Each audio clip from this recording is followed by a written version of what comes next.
Do John Fitzgerald Kennedy do solemnly swear I, John Fitzgerald Kennedy, do solemnly swear that you will faithfully execute the office of President of the United States that I will faithfully execute the office of President of the United States and will, to the best of your ability, and will, to the best of my ability, preserve, protect, and defend the Constitution of the United States. preserve, protect, and defend the Constitution of the United States. So help you God. So help me God.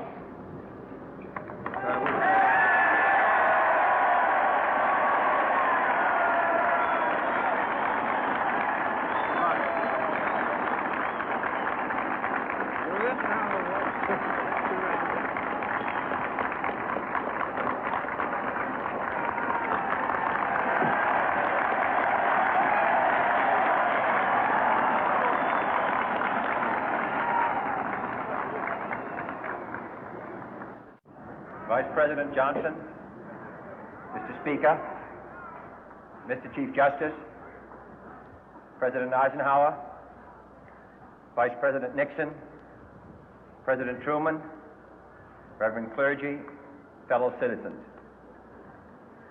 We observe today not a victory of party, but a celebration of freedom, symbolizing an end as well as a beginning, signifying renewal as well as change. For I have sworn before you and Almighty God the same solemn oath our forebears prescribed nearly a century and 3/4 ago. The world is very different now, for man holds in his mortal hands the power to abolish all forms of human poverty and all forms of human life. And yet the same revolutionary beliefs for which our forebears fought are still at issue around the globe. The belief that the rights of man come not from the generosity of the state, but from the hand of God. We dare not forget today that we are the heirs of that first revolution. Let the word go forth from this time and place to friend and foe alike that the torch has been passed to a new generation of Americans born in this century, tempered by war, disciplined by a hard and bitter peace, proud of our ancient heritage, and unwilling to witness or permit the slow undoing of those human rights to which this nation has always been committed and to which we are committed today at home and around the world.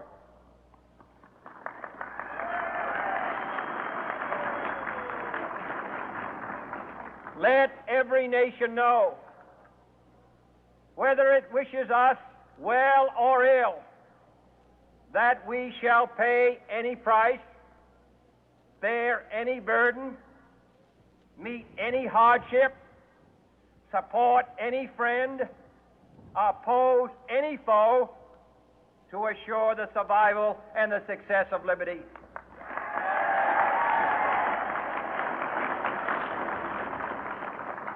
This much we pledge and more.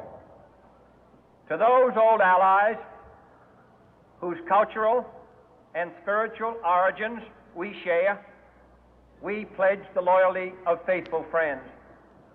United, there is little we cannot do in a host of cooperative ventures. Divided, there is little we can do, for we dare not meet a powerful challenge at odds and split asunder. To those new states whom we welcome to the ranks of the free, we pledge our word that one form of colonial control shall not have passed away, merely to be replaced by a far more iron tyranny.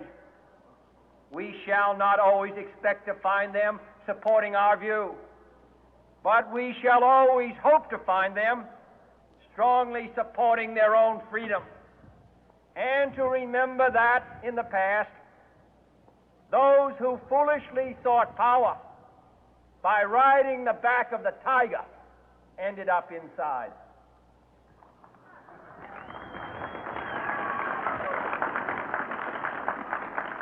To those people in the huts and villages of half the globe struggling to break the bonds of mass misery, we pledge our best efforts to help them help themselves for whatever period is required, not because the communists may be doing it, not because we seek their votes, but because it is right. If a free society cannot help the many who are poor, it cannot save the few who are rich.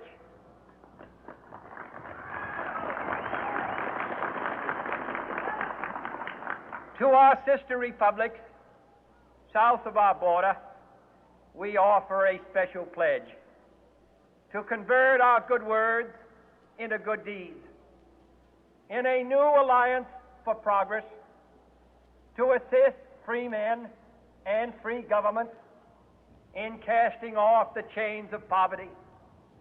But this peaceful revolution of hope cannot become the prey of hostile powers.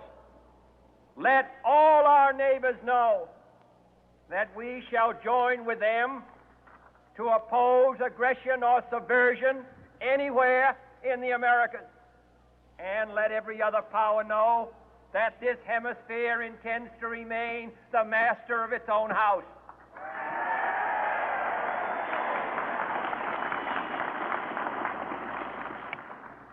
To that World Assembly of Sovereign States, the United Nations, our last best hope, in an age where the instruments of war have far outpaced the instruments of peace, we renew our pledge of support to prevent it from becoming merely a forum for invective, to strengthen its shield of the new and the weak, and to enlarge the area in which its writ may run.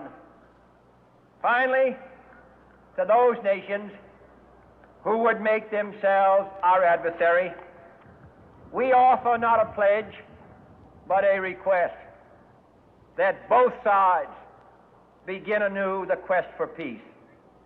Before the dark powers of destruction, unleashed by science, engulf all humanity in planned or accidental self-destruction, we dare not tempt them with weakness, for only when our arms are sufficient beyond doubt can we be certain beyond doubt that they will never be employed. But neither can two great and powerful groups of nations take comfort from our present course, both sides overburdened by the cost of modern weapons, both rightly alarmed by the steady spread of the deadly atom, yet both racing to alter that uncertain balance of terror that stays the hand of mankind's final war.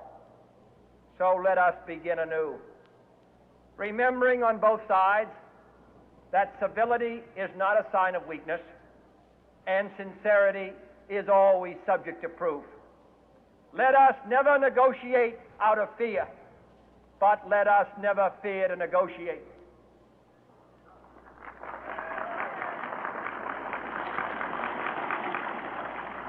Let both sides explore what problems unite us, instead of belaboring those problems which divide us.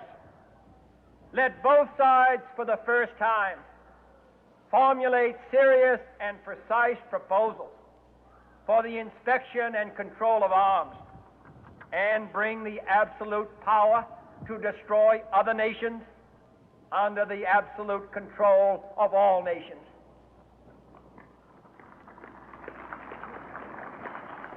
Let both sides seek to invoke the wonders of science instead of its terrors. Together, let us explore the stars, conquer the deserts, eradicate disease, tap the ocean